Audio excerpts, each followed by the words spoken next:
Gak usah bacot, lu mau gue bantai.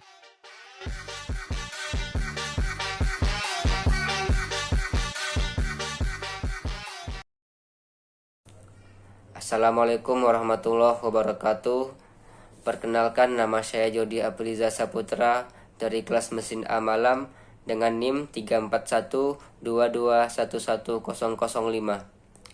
Pertama, di sini saya akan membuat tutorial menggambar teknik. Yang kedua, di sini saya akan menjelaskan cara membaca simbol terutama GD dan T maupun simbol pengelasan. Untuk soal yang pertama yaitu membuat V-block.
Setelah melakukan penggambaran dan inilah hasilnya.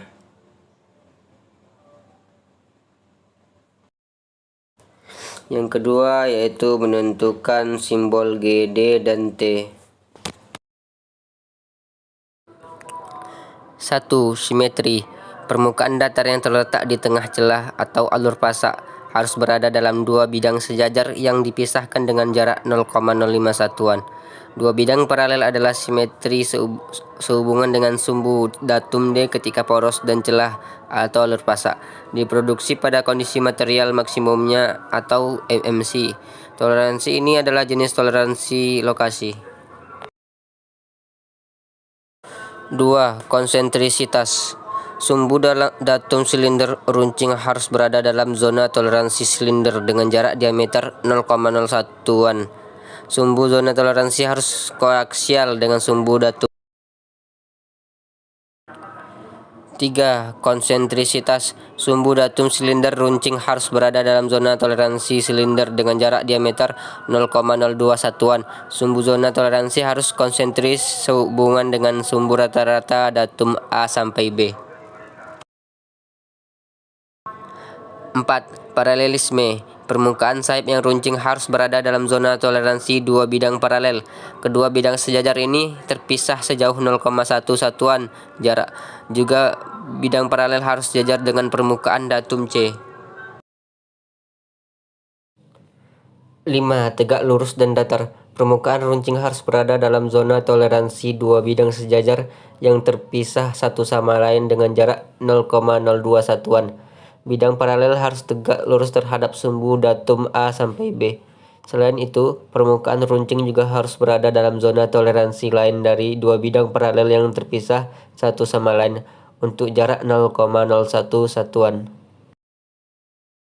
6. Lokasi. Pusat setiap lubang harus berada dalam zona toleransi silinder dengan diameter 0,5. Diameter zona toleransi silinder ini dapat meningkat jika ada variasi pada MMC lubang dan pada diameter filter silinder datum B.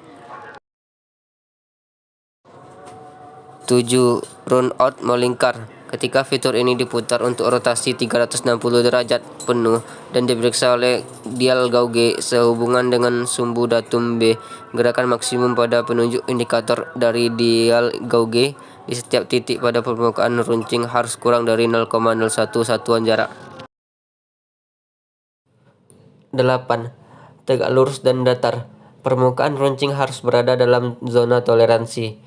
Zona toleransi ini didefinisikan sebagai dua bidang sejajar yang terpisah satu sama lain dengan sejauh 0,02 satuan jarak dan tegak lurus terhadap sumbu datum A sampai B. Selain itu, permukaan runcing harus berada dalam zona toleransi lain dari dua bidang paralel yang dipisahkan dengan jarak 0,01 unit. 9. Kebulatan atau circularity. Permukaan bantalan runcing harus berada dalam zona toleransi yang didefinisikan sebagai dua lingkaran konsentris. Kedua lingkaran konsentris ini dipisahkan secara radial sebesar 0,08 untuk semua bidang penampang fitur yang tegak lurus terhadap sumbu permukaan bantalan runcing. 10. Kebulatan atau circularity. Permukaan runcing harus berada dalam zona toleransi dua lingkaran konsentris yang dipisahkan dengan jarak 0,02 satuan. Lingkaran konsentris ini harus terletak pada semua bidang penampang yang diambil tegak lurus terhadap sumbu silinder runcing. 11. Angularitas. Permukaan runcing harus berada dalam zona toleransi dari dua bidang paralel yang dipisahkan dengan jarak 0,1 unit. Kedua bidang paralel ini harus berorientasi 45 derajat terhadap sumbu datum A sampai B. 12. Kebulatan atau circularity. Permukaan bantalan runcing harus berada dalam zona toleransi dua lingkaran konsentris. Kedua lingkaran ini dipisahkan secara radial dengan jarak 0,08 satuan. Selain itu, lingkaran harus berada pada setiap bidang penampang yang diambil secara tegak lurus terhadap sumbu permukaan bantalan. Untuk berikutnya yaitu simbol pengelasan.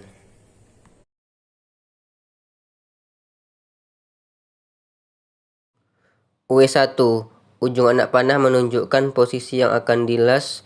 Untuk pengelasan, las KW memutar menunjukkan tanda pengelasan sisi yang ditunjuk 3/8 sebesar 45 derajat. W2.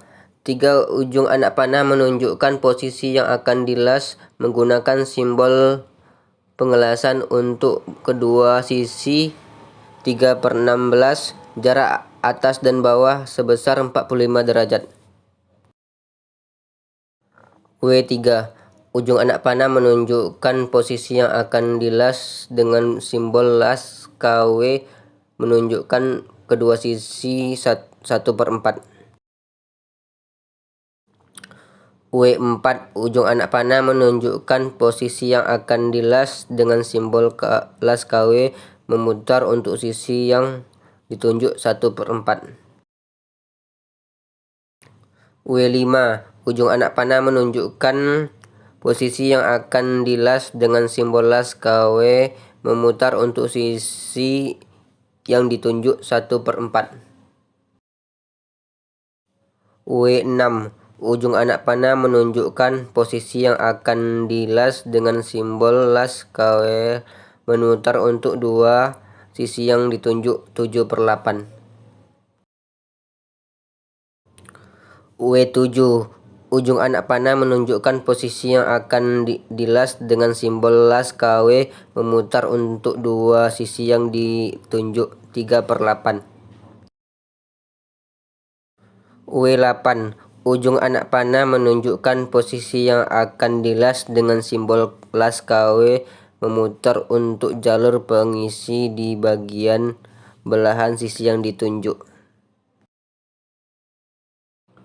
W9. Ujung anak panah menunjukkan posisi yang akan dilas dengan simbol las KWL memutar untuk sisi yang ditunjuk 1/4. W10. Ujung anak panah menunjukkan posisi yang akan dilas menggunakan simbol untuk kedua sisi 1/4. W11, ujung anak panah menunjukkan posisi yang akan dilas untuk kedua sisi lain 1/4 dan dua sisi yang ditunjuk 1/2, 3/8 sebesar 45 derajat.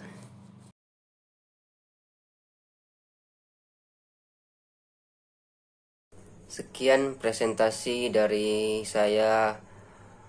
Jika ada salah saya mohon maaf.